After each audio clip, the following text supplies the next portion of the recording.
Shalom. Selamat pagi Bapak, Ibu, Saudara.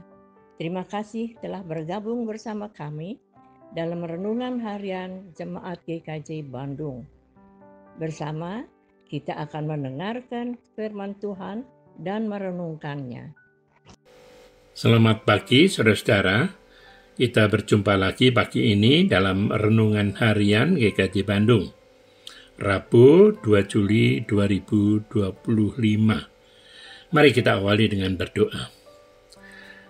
Bapa di sorga, kalau kami akan membaca firman-Mu, ajari kami supaya jangan cuma jadi pendengar dan pembaca, melainkan juga menjadi pelaksana. Dalam pengampunan Kristus kami berdoa. Amin.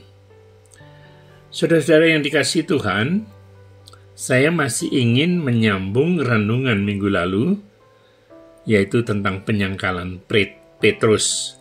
Dan tema hari ini adalah dusta beranak dusta. Kami ambilkan dasarnya sebagai Lukas pasal 22 ayat 54 sampai dengan 62. Saya akan bacakan ayat yang ke-61 dan 62.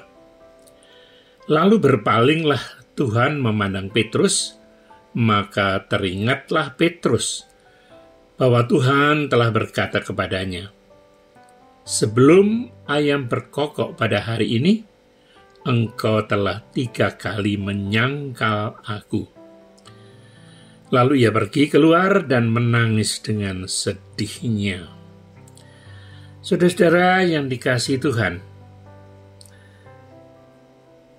kita pernah mendengar mungkin Aristoteles, orang filsuf Yunani yang terkenal, pernah mengatakan bahwa dusta yang pertama adalah pembuka jalan bagi dusta-dusta berikutnya, yang semakin lama semakin meningkat kualitasnya. Itulah yang telah terjadi pada diri Petrus. Ketika orang-orang di sekitarnya, masyarakat pada saat Yesus diadili, melihat dia dan mengenalinya, Petrus ditekan dan dituntut untuk mengakui akan kedekatannya dengan Yesus. Tetapi Petrus tidak siap untuk menghadapi itu, dan lalu merasa lebih baik mengamankan diri dengan menyangkal Yesus, serta bersikap seolah-olah tidak mengenalnya. Namun karena terus menghadapi pertanyaan yang sama, maka rangkaian dusta menyangkal Yesus itu semakin meningkat. Ini sungguh bertentangan dengan pengakuan Petrus yang pernah dia ucapkan di Injil Matius pasal 16 pada ayat yang ke-16. Dia mengatakan begini, "Engkau adalah Mesias, anak Allah yang hidup." Yang menjadi dasar pengakuan iman Kristen di segala abad sampai sekarang. Tidak hanya itu, tindakan menyangkal mengenai Yesus adalah perbuatan dosa yang sangat besar. Karena itu berarti juga menolak Yesus sebagai Tuhan dan Juru Selamat. Saudara-saudara, penyangkalan Petrus ini membuat kita belajar tentang hal yang penting, yaitu bahwa kegagalan mengendalikan diri untuk tetap berdiri pada fakta iman, akibatnya kita memilih jalan yang menurut kita aman, yaitu berdusta, menyangkali dia dengan takut kepada manusia. Nah, sadarkah kita hal itu membawa konsekuensi yang luar biasa? Saudara-saudara yang dikasihi Tuhan, maka mari renungkan.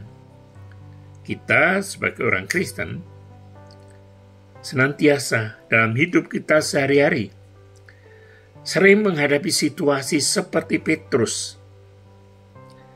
Akankah kita menunjukkan jati diri kekristenan kita dengan apapun risiko yang kita akan hadapi.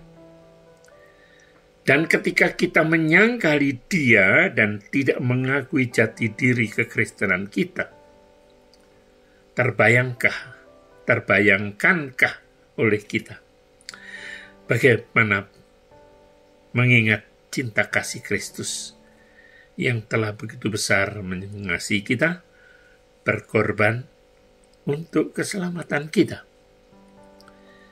Amin. Mari kita berdoa. Tolong Tuhan, supaya kami setia kepadamu. Apapun yang terjadi, Tuhan sudah memberikan hidup-Mu untuk keselamatan kami. Tolong Tuhan supaya hidup kami pun senantiasa setia kepada Tuhan Yesus sampai akhir hidup kami. Terima kasih Tuhan Yesus. Amin.